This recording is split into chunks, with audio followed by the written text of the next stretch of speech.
Doom, doom, doom. That music just has such depth. I just want to sit around and smoke all day or something like that, or smoke pipes and drink whiskey, which, by the way, we've been talking about for the last 5 or 10 minutes or so. But we've got other things to talk about, especially if you're here for the Virtual Pipe Club meeting, because that's what we're doing today. Good afternoon, good morning, good evening, everybody. It is Saturday, October 8th, and I'm your host, David Dorian Ross. I think I have a little thing there that says I'm David Dorian Ross, just to make sure that I'm still me. And these are all the fine-looking gentlemen from the Virtual Pipe Club Zoom room. Say good afternoon, Hi. gentlemen. Hello. Hi. Hello, everybody. They're a fine bunch. And we are live streaming over to Facebook and YouTube, and already we have 5 eyeballs. And in case you haven't heard me tell this joke like a zillion times, that means 2 people and 1 pirate. And now we have 7, so I guess we have 3 people and 1 pirate. So there you go. Or we have 3 pirates and an extra mix of normal people. So today is the last meeting that we're going to have before the Las Vegas International Pipe Show.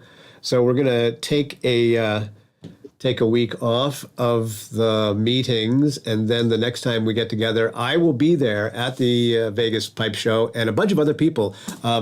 I got a little notice on Facebook, so not counting everybody else I know, but on Facebook people, there are 17 of us, 17 Virtual Pipe Club members who have signed up to go to the Vegas Pipe Show. So we're an entourage.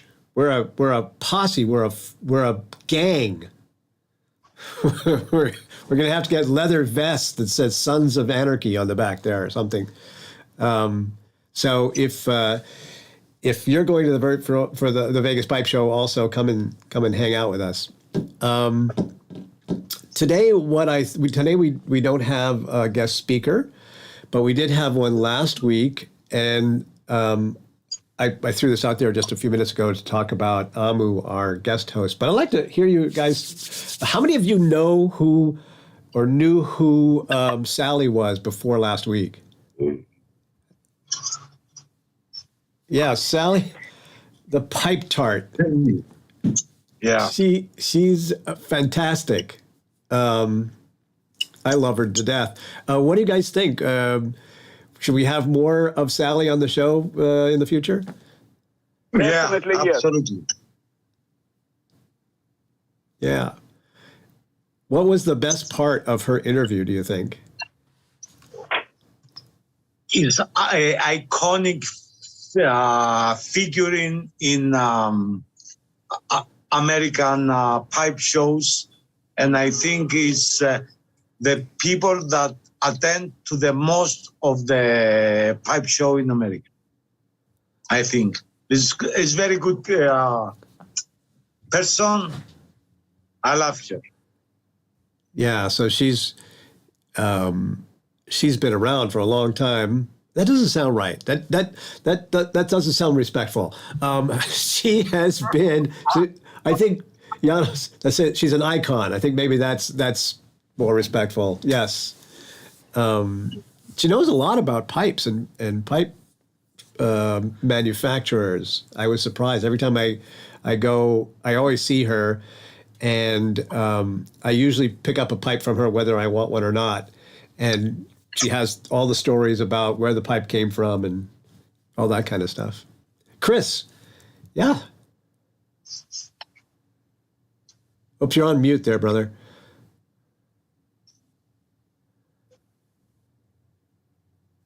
Oh, sorry. She didn't even tell you her best story. Oh, really? She's got to tell you the hairy flaming pipe sack story. That's so Sally. The hairy flaming pipe sack Story, yeah. Story. She has to tell it. I can't tell it, but Okay. she's got to tell it sometime. That's a done deal. I'm gonna have to. She'll probably be in Vegas. I'll see if I can track her down and record that. Janos, did you put your hand back up there? Yeah. Hi, everybody. Let's start. Okay. Tonight I smoke this time a cigar. It's Spartacus number 5. It's nice, smooth, and let's pause the. Well, then hold on a second. Let me do this because I have this fancy stuff here. You know, like I plan all week long to use this fancy stuff. So here it is. Da-da-da. So this is our weekly ritual. Pass the virtual pipe or cigar, depending on what you've got there. Janos kicked us off with a Partagas number 5. I can just taste it when you say that. I love Partagas. Gentlemen, you know the drill. Put your virtual hands up so that we can pass the pipe down along the line. And Janos, I'll help you out. We'll go to Dimitri next. Oh, yeah. Okay. Привет, Dimitris. Go ahead. Okay, thank you. By the way, my very first cigar was Partagas, but nothing as fancy as Serie D or Serie P. It was simple Partagas cheaper. So that's what I started with. And today I'm smoking one of the samples I picked up at Capital Land Pipe Show last week in my calabash. And I'll pass the pipe to I don't see Dimitri. Before you pass that on, I had a question because I don't know which one it is, but I've been seeing the news reports about the Cuban tobacco farm that was just devastated during Hurricane Ian. Who was that? Do you know? Well, actually, I know a few farms that have been badly damaged. One of them I know, Hiroshi Robina Farm. Hiroshi is a good friend of mine, so I saw his post on Facebook. Well, hopefully it's not too badly. Yeah, but it's a bad thing for everybody, including all cigar smokers. Well. Got it. Thank you. I knew that of all the people that we could ask, you would probably know which ones it was. And you're right. No matter what farm it is, it's going to affect the whole. It's going to cascade, right? I was really worried that it was Mark Ryan, to be honest with you. Yeah. I think is actually it will the results of this. Quality of Cuban cigars will go down, even from already very low standards they're at right now, because they will try to roll as many cigars as possible, as quickly as possible, sell them as quickly as possible, so tobacco wouldn't be fermented and aged properly, and prices will go up. Like Cuban cigars, which I could buy like 4 years ago for $10, now sell for like $30 to $40, which is insane. And they're not even very good cigars, most of them. So if you've got a stash of good Cubans, hang on to them because they'll be hard to come by. Got it. All right, sir, pass the pipe. Okay, I'll pass to Tim. Thank you, Dimitri. It was nice seeing you last weekend at the Capital Land Pipe Show in Albany, New York. It was very enjoyable to, meet some of us in person. So today I'm not smoking anything. I'm having some dental work done, and I'm going to be unable to smoke for a while until about after Christmas. But with me, I do have this very nice pipe that I bought recently. This is made by Moonshine Briars. It was their pipe of the year, and it was based on a Bill Shalosky model. And it's really nice. I mean, it's not really big. It's probably about 5 inches. It's compact, but it has a very big bowl and very big capacity, and it's a nice sandblast on it. So that's something I probably will be smoking at some point in the future. So I'm going to pass the virtual pipe on to Glenn from Minnesota.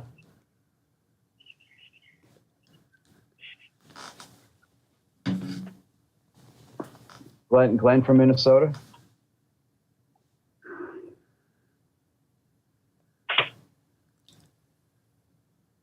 I think you're on mute, Glenn. Yes, there we go. Today, as usual, I'm smoking old tobacco and an old pipe. This is a GBD shape 249 that I bought about 30 years ago, I'd say. I bought it because of the color, and it's never been refinished. This is originally what it looked like. And I'm smoking some Hermit Tobacco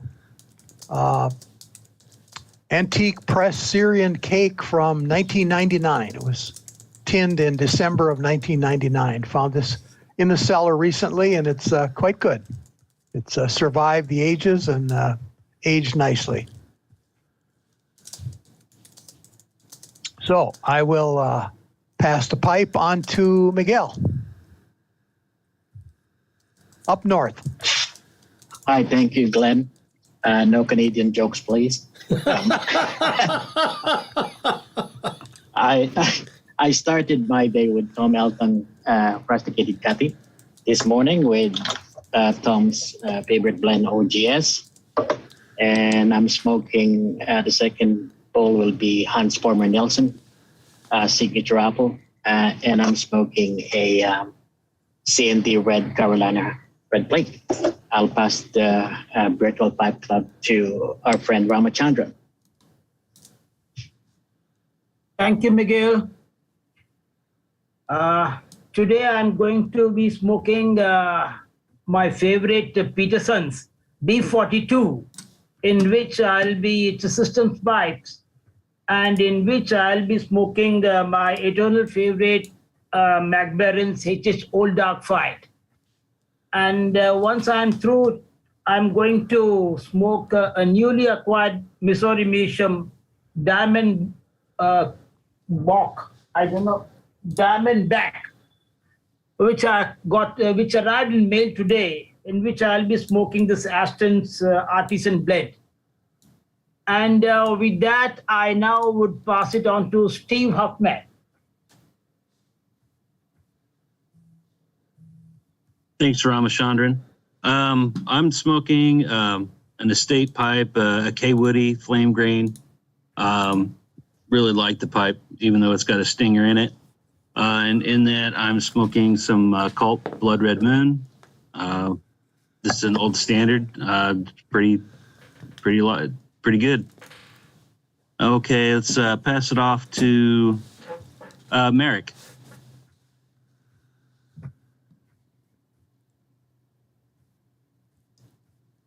You're on mute, Merrick. Nice to see you again.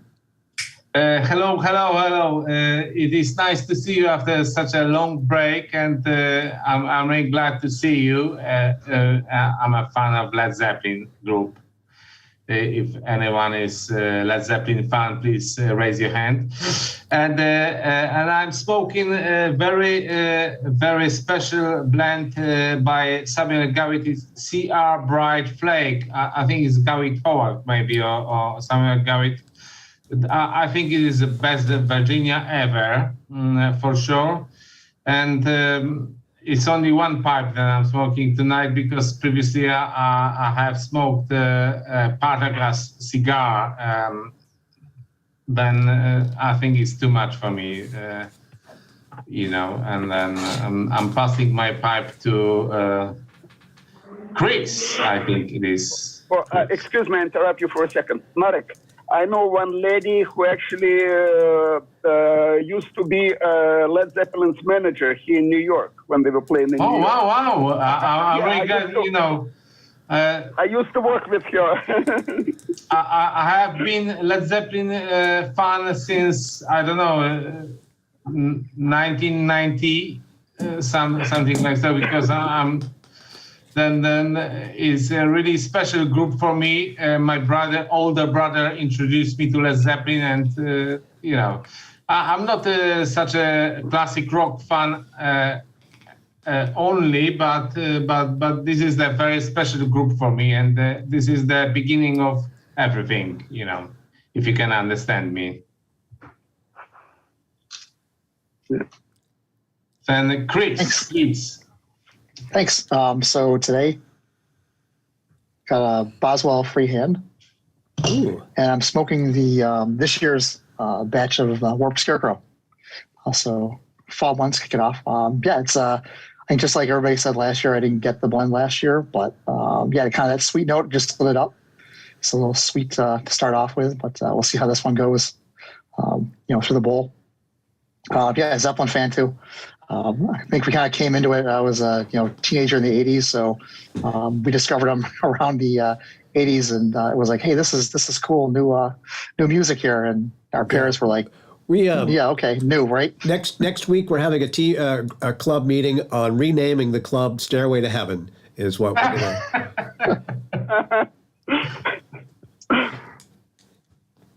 Okay, let's see. Who's got their hand raised still?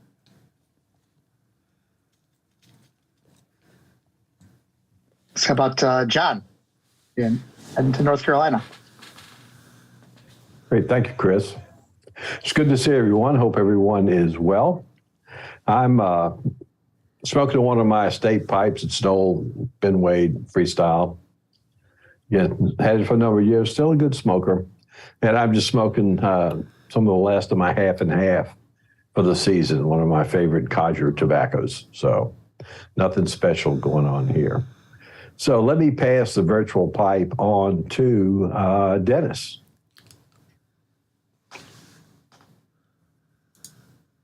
Okay, I think I've unmuted everything. Can everybody hear me? There you go. Yep.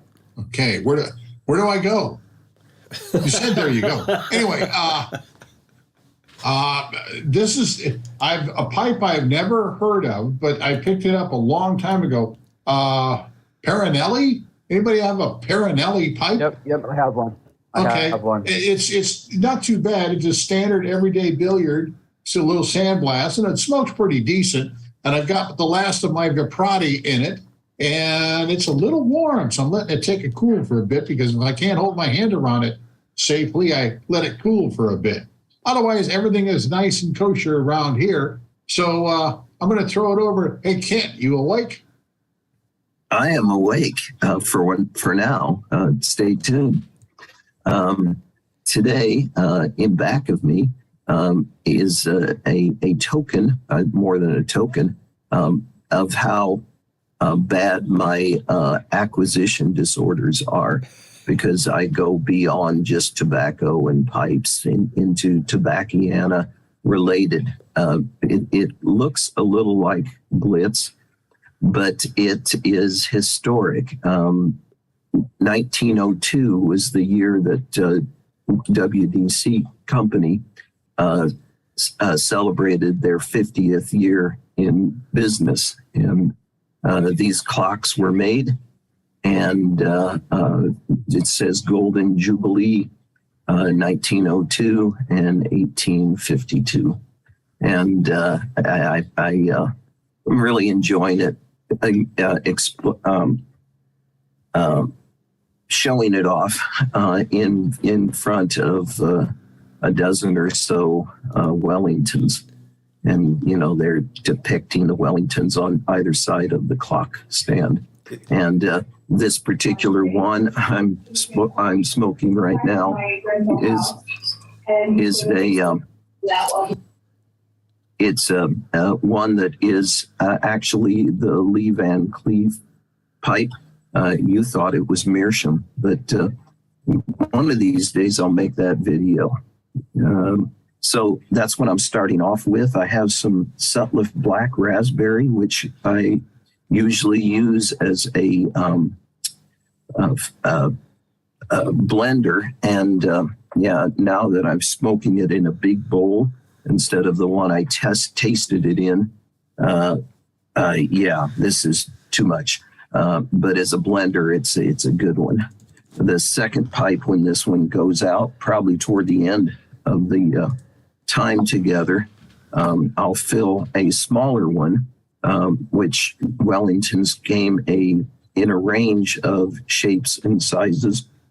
And this was a popular size, and everything else in this pipe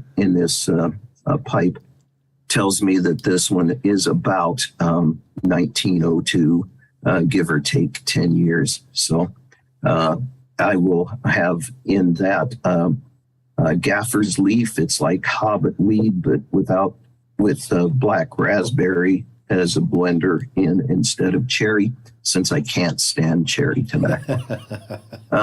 So Kent, does the clock actually work? Not yet. We have an actual clock maker in our little town, and they're getting pretty, except maybe in larger cities. And even then, their neighbors, I imagine, are going down. So as long as this guy is still alive, a friend of mine, I'll have him take a look at it. Not a huge clock, by the way. The base is 8 inches across. It gives you an idea of the dimension of the whole thing. And so, one more thing. Those Wellingtons behind the clock, is that your actual collection? There's a lot of wood. There's 2 racks there, and they're all well pipes of one kind or another. It's only just about a dozen that are Wellingtons. About 6 or 7 Chesterfields. But that's a picture of your actual collection. Yeah.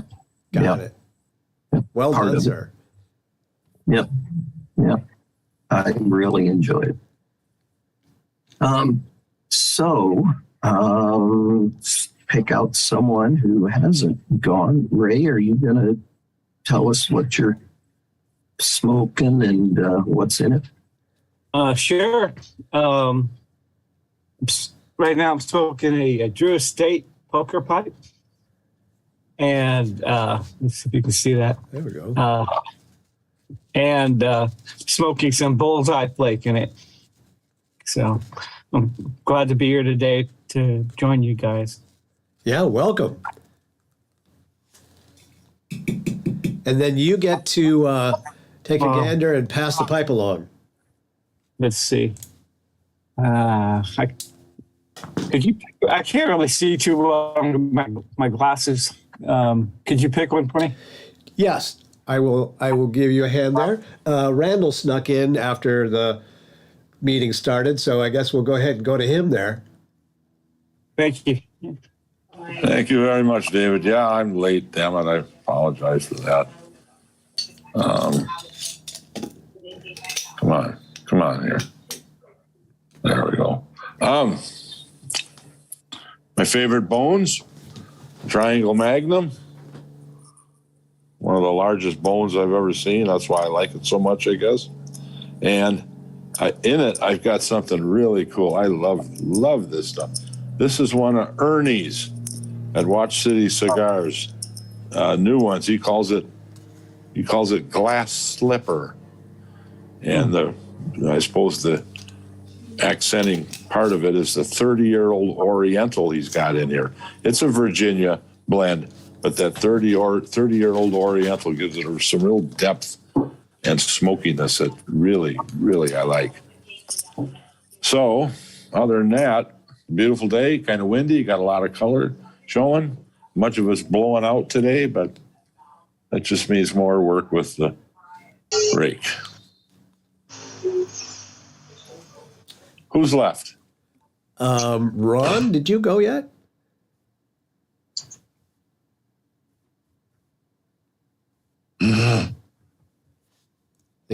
Ron Smith. Ron Smith, our buddy Ron. There we go. Are you incognito today, or you want to tell us what you're... No, it's the same setup as always on the day of my daughter's wedding. You know the drill. Ah, gotcha. Is that today?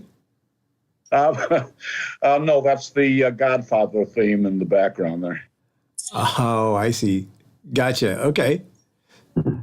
Don Benson's up there.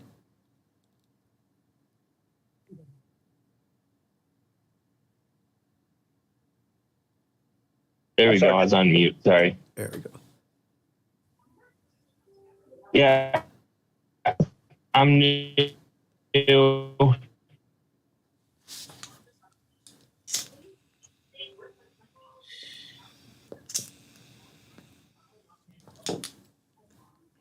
That's what happens to me all the time. Just when I'm Smoking ready white to finally 2015 do. I am a in from.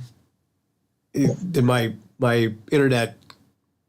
Am I stalls screwing out. up? Keep going, Don. Okay. You can hear me good? Yeah. Everything's all right, or is it messing up? For now, it's good. Okay. I'm a Led Zeppelin fan from 75. I was born in 85, so been a long time listener. It's been a long time since you rock and roll, brother. Okay. Right. Before I was even born. Yeah, I got, like I said, did you hear I had White Knight? No, we missed that part. So go back on what you're smoking and what you're smoking again. Yeah. There we go. Russ Roulette's White Knight from 2015, I think the tin was from. And then I just got this Paul's Cayuga pipe from Paul's Pipe Shop in Flint, Michigan. We are big fans of Paul's. Yeah. Place helped me a lot when I first started smoking. Awesome. All right. So, my last one, or I will back clean up, and then maybe talk a little bit about some of the stuff that people are smoking over there on the live streams who are watching us. Anthony's smoking some St. James Flake in his new Peterson pub pipe. Nicely done. And if Mrs. Anderson is watching now or in the future, Anthony says that all he wants for Christmas is a smooth version. So I'm just doing my public service and passing that along there. Let's see if I can see what else. Dave's up there. Dave Harnock is up in Canada hanging out and says unable to join, but wish you all a happy it's Thanksgiving in Canada. I will sneak out from the turkey basting to smoke my new Radice Love It with some Watch City Cigars Flake number 558. Excellent. Yeah, we miss Dave when he's not here. As for me, I am smoking one of my Chris Kelly bent apple today. I swear this is probably one of my favorite pipes. And of all of the wild designs that I bought from Chris that I really enjoy, this one is fairly, classic shape, and I just love it. I probably smoke it more than anything else right now. And today I am smoking some 1996 Three Nuns.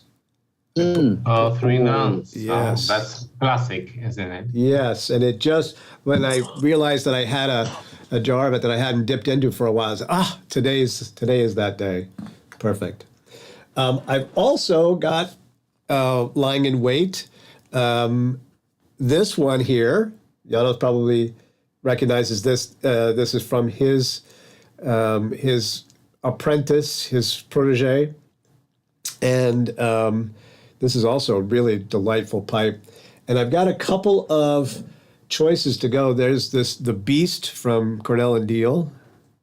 I can get that to focus there, and then this one, which I don't know if any of you have ever heard of before, but it is a fantastic English blend. I bought it from a gentleman who was he's in Switzerland right now, but he's Italian, and he had a big collection that he had to get rid of because his doctor told him he could no longer smoke.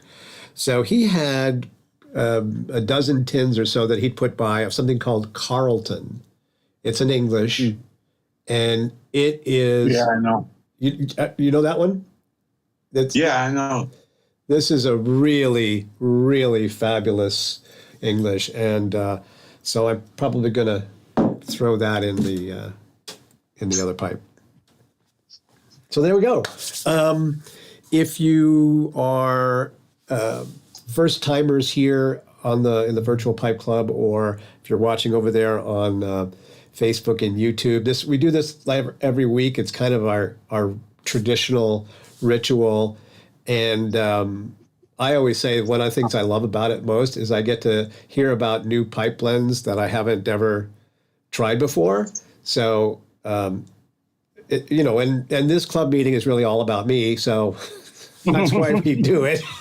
So I appreciate everybody for turning me on to some new stuff there. John Plunkett, I was reading somebody else's post, and I think they were talking about half and half. They started out with a codger blend, and then they added in HH Rustica to it, which gave it kind of going the other way, not from an aromatic, but something a little bit spicier there. So I might try that too, see how that goes. I thought of a topic for today just to have a conversation about it, because I think it is something. The Las Vegas International Pipe Show is coming up, and we're helping to sponsor it. And every time I go to a pipe show, I ruin my family budget. I come home and my wife threatens to I have to sleep out here in the studio for a week. So I thought maybe we could talk about that, because PAD and TAD are real things. And so it doesn't even have to be blends and pipes. It could be paraphernalia. And so I thought, I'd love to hear about what your affliction. Do we need a 12-step program for this, by the way? I don't know. Maybe we could start one. Never give up. Never give up. Yeah, I never give up. I'm a member of a 12-step program for over talkers, which if you've watched this show ever, you'll know that I do have an addiction to talking to. It's called On and On and On. That's. I just wanted, sorry for interruption, guys, but I just wanted to share two blends that I've recently acquired from second hand, because in Poland we have very limited access to any decent blends. I just wanted to recommend you, if any of you shop in Germany, then I have two excellent vapors for you. One is it's called House of Smoke number 12. It's an excellent blend, comparable for me to Escudo at least, and it's more fruity than Escudo, but it's the same sort of white ash and beautiful sort of burning, and I don't know how to describe it in English, but it's an excellent blend, and I rate it sort of a 9 out of 10. As Escudo scores for me 10 out of 10, then you can imagine, but it's more fruity than Escudo. Dried fruit, prunes, you can taste it, and the flavor is throughout the whole sort of pipe, from the beginning to end, and the same sort of. House of Smoke number 12, you can sort of browse for it. And another blend that I would like to recommend it to you, it's called, it's also a vapor. It's called Mozek Company. It's a German sort of local, but they are sort of present in German sort of market. It's called TAC Tobacco also. Mozek is the name of the blender, master blender, I think, but it's TAC Tobacco, and it's called Modsec rope. It's a rope. It's like a twist from Samuel Garrett, but it's also a vapor, Virginia Perique, beautiful. Oh, no, it's sort of the same taste as the previous blend. But both I smoked last week, and they completely complete me. I don't know how to describe it, but sensation. But I was completely beaten by them. And I strongly recommend you, if you do shop online from Germany, then do try them, please, if you can. This may be a language thing, but I find it interesting that as pipe smokers, we would say, I recommend something that left me completely beaten. That's an interesting way of saying. Well, it's a lack of vocabulary, I suppose, but complete nirvana, I would describe it. Yeah, I got it. You were asking about scotches earlier, and that's a similar recommendation. I was thinking maybe it's like, the nicotine in this is just like No, comatose. Nicotine, just pure flavor, pure flavor. That's awesome. Tim, did you have a comment on that? Oh, just no. I was just liking the clarification of the beaten thing. I did want to say something about that Aberlour Abunad as recommended by Sean. That is a really good whiskey, but it's cask strength. It's going to be, if you drink it, you have to put some water in it to reduce the alcohol content, and then it's a really, really tasty whiskey. If you drink it without the water, it's going to pack quite a punch at about 60% alcohol by volume. So just keep that in mind for your whiskey selection. So this is a good question, a serious question, as serious as I get. For those of you who are whiskey drinkers, like how terrible am I that I don't drink whiskey straight or even with water. I usually have to have like whiskey sour or something of that nature. Am I just a complete wuss? No, you're not, DDR. Only partial. There's a saying in single malt Scotch whiskey. You basically enjoy the way you want to enjoy it. It's your whiskey, it's your money, you enjoy it. There's two types of when it comes to single malt. One is the appreciation of the single malt. The other one is the enjoyment of the single malt. If you want to enjoy the single malt, just put a drop of water on it. It will open basically the bouquet of the single malt. And also, if I can recommend, you're gonna use at least a Glencairn glass in order for you to basically enjoy it. But like what I said, you spend the money, it's your whiskey, you enjoy it the way you want it. But for the enjoyment or for the appreciation of the single malt, just a drop of water will actually open it up. I think it would be good to do that. I mean, even like in the beginning, just to kind of see what it tastes like in its, I don't know, most unadulterated form. And if you want to, after that, if you want to do whatever you want to do with it, like it's totally up to you. Another drink that you might like is maybe an old fashioned, because an old fashioned involves bourbon whiskey and some bitters, and there's usually some sugar, some type of a sugar, like a simple syrup mixed in. It does give a little sweetness to the drink, which might just make it more palatable for you. So they usually make it with bourbon. You can make it with rye. I do it both ways. And it's one of I like a lot of the single malt scotches. I like the Japanese whiskeys. I like a lot of things. As far as a mixed drink with whiskey, that's the only one I drink. But it is good. It definitely, you might find that enjoyable. Thank you. Yeah, I agree. Yeah, the other thing that I'd like to add, guys, is I've started my single malt journey with Highland whiskies. They are very fruity, very pure, let's say, without any sort of smokiness. At the 40% alcohol by volume, they don't burn your sort of sensation on your tongue. They are quite ready to be enjoyed, really. And then Glenmorangie is to start off, very, very basic, very, very good whiskey. Glenmorangie, 10 years old, or the original. Yeah, and then start to move to the Speyside, let's say, and then at the very end, I've tried Isla ones, like very smoky, heavy stuff.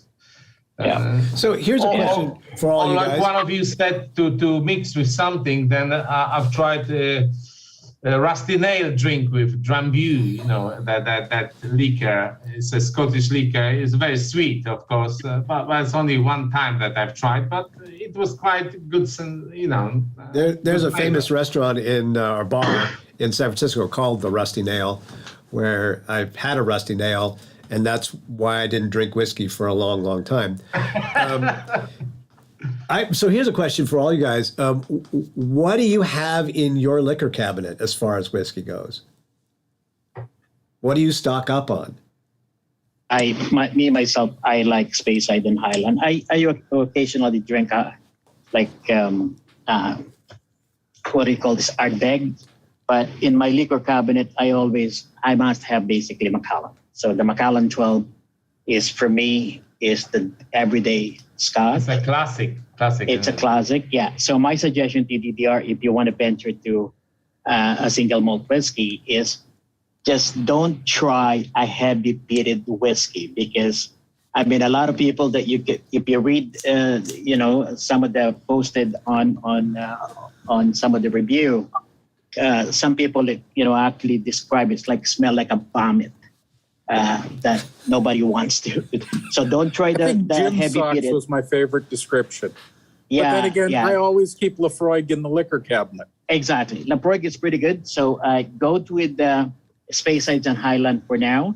And then once you want to venture to an Isla whiskey, try the Lafroig Select. That one is not heavily peated. There's a little bit of a cherry.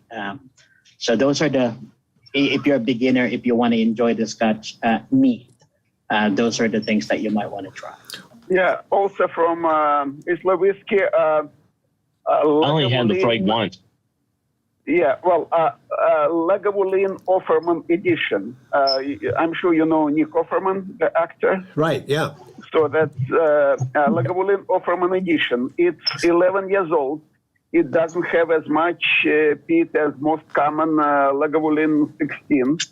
And it was finished in a Guinness cask. So you actually taste beer on the finish when you drink that whiskey. It's much lighter, brighter than Lagavulin 16. And even those who don't like heavy peaty whiskey might enjoy that.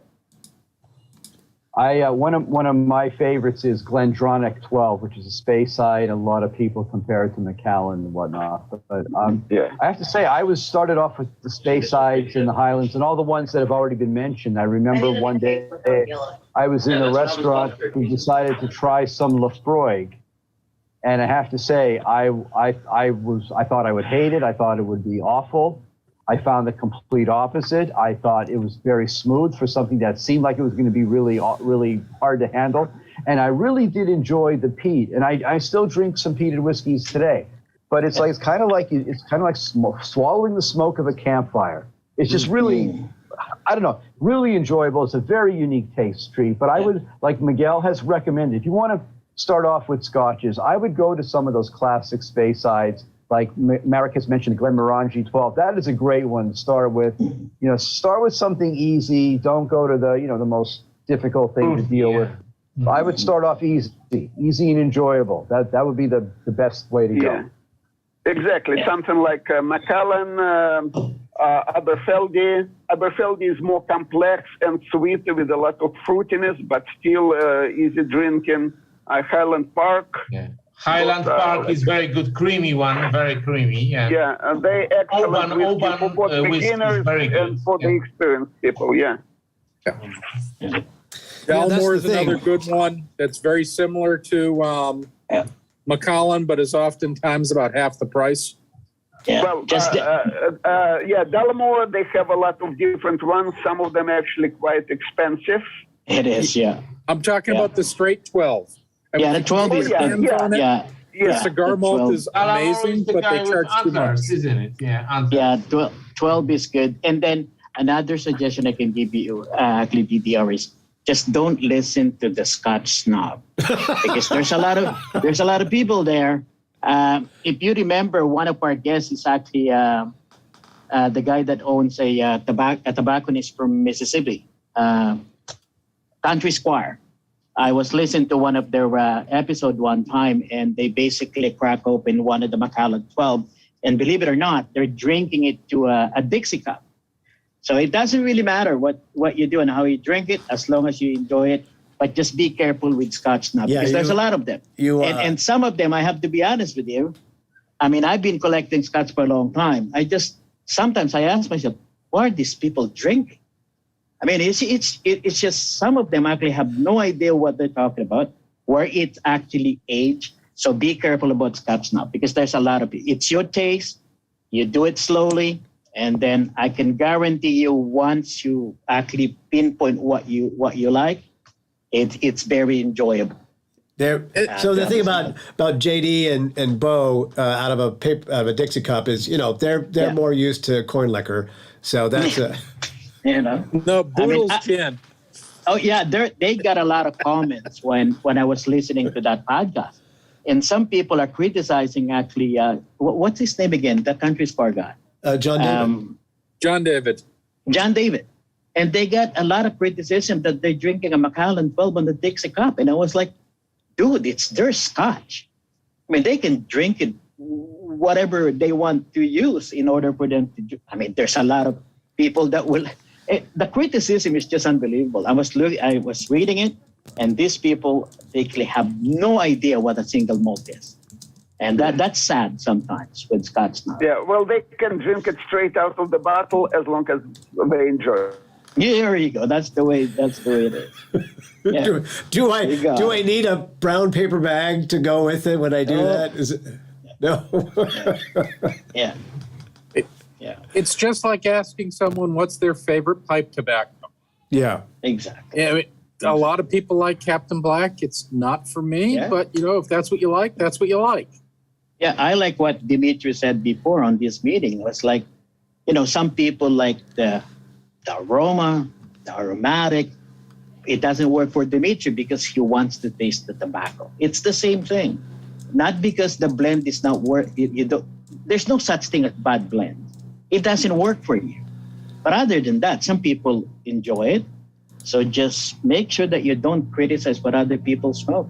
This is a small community, so we need to make sure that we welcome everybody who wants to smoke their own blend. It's just the way it is. I have an idea that I might record our whiskey tasting. We're going to do it before the actual show, but I'll record our whiskey tasting and our results, and then we'll run a little clip at our next meeting. Because that could be funny. Especially the faces that I'm going to make when I drink some of these. Yeah, you will be at Las Vegas Pipe Show. I would love to see Brian Levine try single malt whiskey because that dude hated single malt whiskey. It's just he would rather drink bourbon. But if you ask Brian Levine, and I would love for you, DDR, to ask him, can you try one of the single malt whiskey? And I can tell you, he was like, no, I'm not trying. Well, thank you guys all for those recommendations. I'm going to be hitting some of you up for sure after the meeting today so that I can write some of those things down. And, just to be clear, I'm not the only one going to be doing the tasting, so I'll probably start off and have at least a couple of bottles of some of the more beginner recommendations that you've made. But I know, several. Shane Ireland is going to be there, and Shane Ireland is I don't know if we'd call him a snob, but he has a discerning palate. Definitely. So want to have something for him to make comments on. just because we have a half an hour left in the meeting today, I thought maybe I'd steer our conversation back to PAD and TAD, and in the spirit of what Kent is sharing with his clock, here was my weird acquisition at one point in time. It's actually a humidor.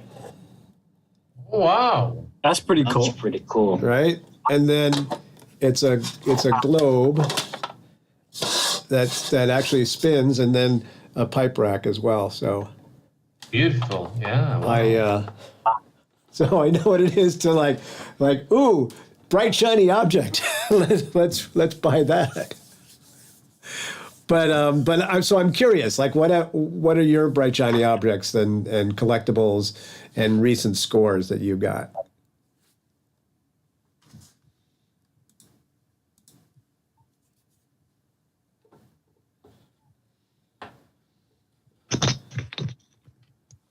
Seriously, nobody's bought a weird thing recently. Well, I have a pipe tamper, but I haven't got it yet. I've just ordered it online. It's a beautiful pipe tamper made out of two sort of pieces of wood, different wood, and on the top of it, sort of a coney shaped top of it is a silver coin. I think it is an American coin, but it's not a dollar or cent. It's some kind of beautiful coin with an Indian on the sort of top of it. I don't know, but that's it. It's a small thing, really. You know? It might be buffalo nickel, Indian head on one side, and Indian head, and the buffalo on the other side. It's a pipe tamper already. Then someone made it out of it. You know? There's a silver dollar U.S. coin with, I always mess her name, Sacagawea. Sacagawea, yeah. It's Indian, not silver dollar, it's alloy, yes. Indian lady that helped the, I think it was the Revolutionary Boys when they were trying to get something going. Oh, that was Lewis and Clark. That was That was Lewis and Clark. Well, actually, they hired her husband, who was French man, as the guide and interpreter, and she came with him. Little history. There's they're still out there. A statue of her in Washington Park in Portland, Oregon. And Washington Park was designed by the same gentleman who designed Central Park in New York City, and I think that he was the one who designed the Sacagawea statue to be in the park. So also same man designed Boston Common. Yeah, he got around. Yeah, there were two guys. Frederick Law Olmsted, American man who actually wasn't even architect, and Calvert Vaux, British architect.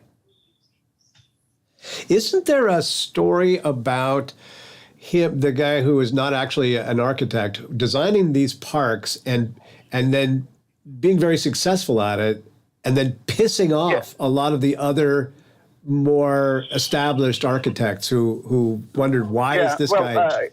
You know how he got into this. He was a farmer. He was a journalist. He had tried many different things, and during his trip to Europe, he got interested in landscape architecture. So when they decided to build Central Park in New York City, they had a competition for best design. And Calvert Vaux and Frederick Law Olmsted won that competition. They gave it to them. Basically, Calvert Vaux was a very experienced landscape architect, but it was a very important design for the United States. It was first public city park in the nation, so they couldn't give this project to foreigners, especially to Englishmen. That's why Vaux asked Olmsted to work with him. There you go.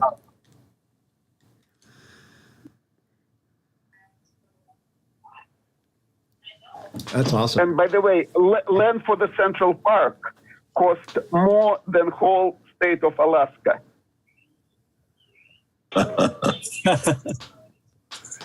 Well, yeah, but because we got Alaska for $1.49,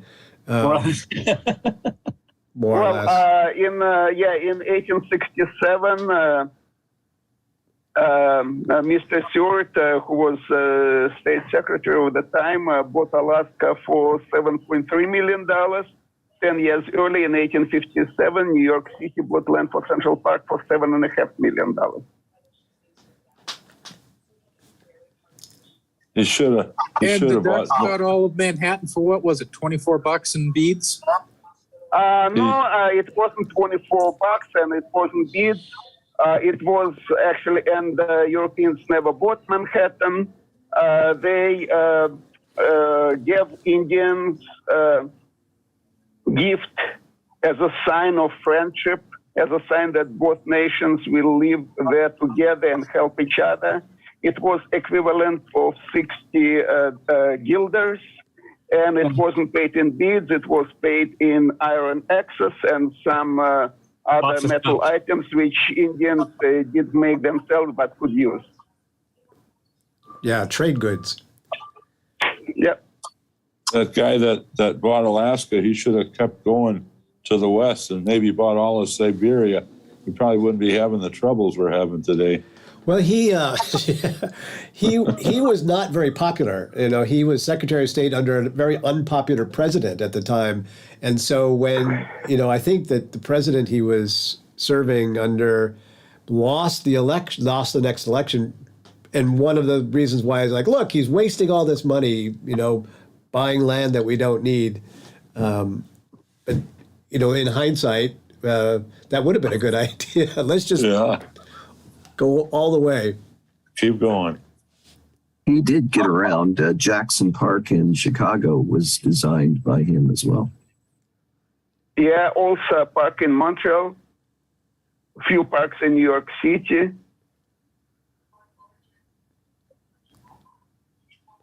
Very cool. Well, anybody else have a recent pipe acquisition? So again, for those of you who are just joining us, today's topic I thought of is TAD and PAD. And for those of you who have just started smoking this week, that stands for tobacco acquisition disorder and pipe acquisition disorder, meaning you can't stop buying pipes. I swear to God. Yeah. I mean, I don't even have. Last week I actually posted that picture of my dream pipe from the Capital Land by Joe Skoda. Oh, Joe Skoda pipe. Oh, he is magnificent, isn't he?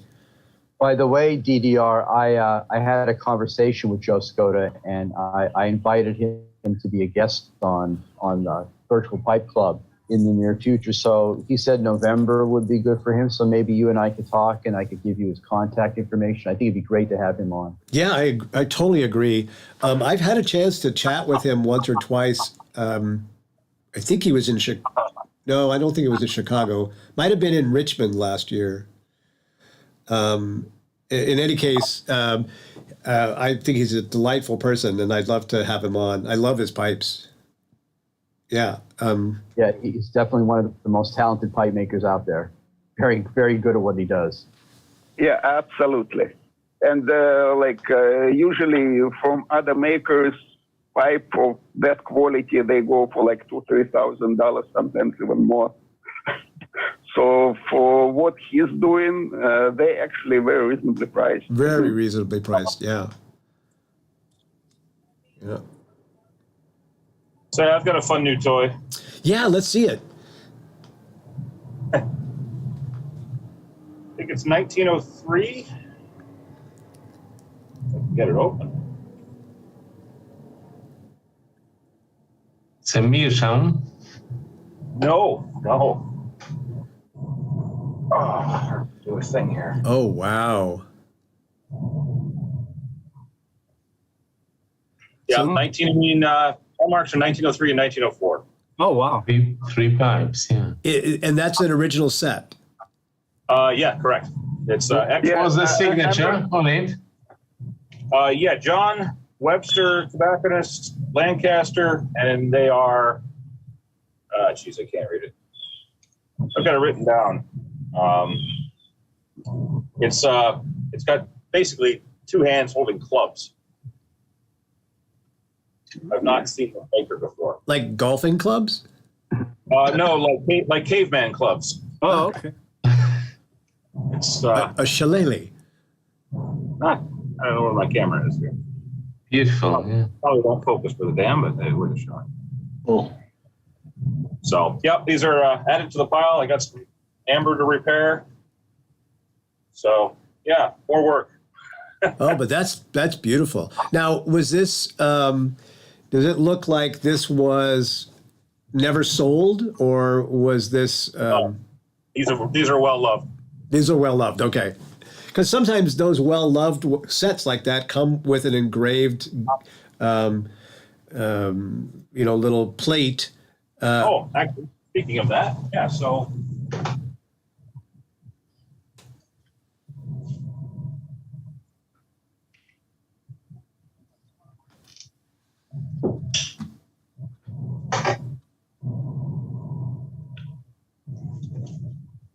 Yeah, no, those have been chewed up. So there's the other one was let's see, Major Barry of Ashguard, National Guard, 1942.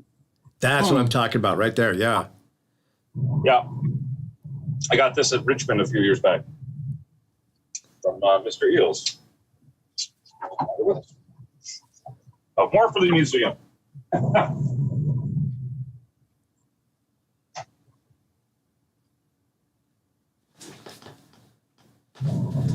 All right. Well, if it, in addition to paraphernalia like that, I'm feeling for the first time in several years, like really out of touch with some of the new tobaccos because I'm in Washington State now. I've actually been waiting to go to Vegas so that I could buy some more, so I could indulge my TAD, basically. Anybody got something new that they've acquired recently that is, we got one more from our buddy there. If you can find it, it was a challenge. Only available in Germany. Unfortunately, they don't export it. But Holly's Discovery is fantastic. Holly's Discovery. What kind of blend is it? It's a Perique, Virginia Perique. It's a Dan tobacco. They only sell it in Germany. They will ship you $400 worth it. Well, so that's what a club is for, if we wanted to buy it. The shipping's like $60 no matter what you do. So if you order a whole bunch of it, then it makes sense. Yeah, absolutely. You'll just have to convince everybody in the club that it's a good enough tobacco so that we can take up a collection, and then we'll make a club order. It is quite delicious. It's the stuff I tried was I think 8 years old and blew my socks off. So the fresh tins are also fantastic. I've been meaning to stove one and try it. Awesome. And what are you drinking there? Looks like coconut porter. Coconut porter. City Lights, local brewery here in Milwaukee. Now you're talking. I like my beer that you can drink with a spoon. That's it. Excellent. All right. Well, we have, I think, run the course of our sharing with both memorabilia and odds and ends, and a lot of amazing and great recommendations on whiskeys. And for those of you who were wondering what came in late, maybe I don't even know why they were talking about whiskey so much, is because we're going here in 2 weeks, the Las Vegas International Pipe Show, and we actually will not have a meeting until then. So no meeting next week. And then the following weekend, I'll be in Las Vegas and we'll be live streaming directly from the floor. I'll have a lot of cameras all the way around the floor to be able to show you what it looks like. Because, I have this elaborate multi-camera setup here in the studio, and I'm going to pack it up and take it with me so that we'll be able to do a full-on presentation from the floor. And one of the things that we're doing there is doing a whiskey tasting on Thursday evening. I have a room up on the 14th floor, which is the smoking floor. So you'll be able to come and join us and taste some whiskey. So if you're going to the Vegas Pipe Show, please come and hang out with us on Thursday evening and drink a little hooch and smoke some pipe and get acquainted. I'd love to meet some new people. So thank you guys all for your recommendations. It's really sweet. All right. And, I just want to ask you, David, is it the streaming in 2 weeks' time? Will it be the same time roughly as our Saturday meeting? So yes, sir. Yep. No, that's a great question. We're going to stream out at the same time. I will be posting something on Facebook in the morning time to put up the link. It's going to be the same link. By the way, those of you who are watching over on Facebook and YouTube, every week somebody asks me if I can post the link for the show for the Zoom room. I don't post a link on YouTube. I only post a link on Facebook because every time I posted a link on YouTube, we get Zoom bombed by Pornhub. And so I try to save that for my off hours is basically what I'm saying. So that's why I don't post a link on YouTube. But so even those of you guys over there who are like, I don't like Facebook, you just pop in and go to the Virtual Pipe Club Facebook group page, and I always put the link up there. So Merrick, I'm going to put that up there on Saturday morning in 2 weeks so that you'll know exactly where to come. And it should be a great time because there's going to be a lot of fantastic things going on there, man. yes, yeah. Thank you. All right. Well, if there's no last words, I'm going to bang the imaginary gavel to bring the meeting to a close this week. It's good to see everybody. Look at these. This is like, these represent the most awesome people I know. This is really great. So thanks for being here, guys.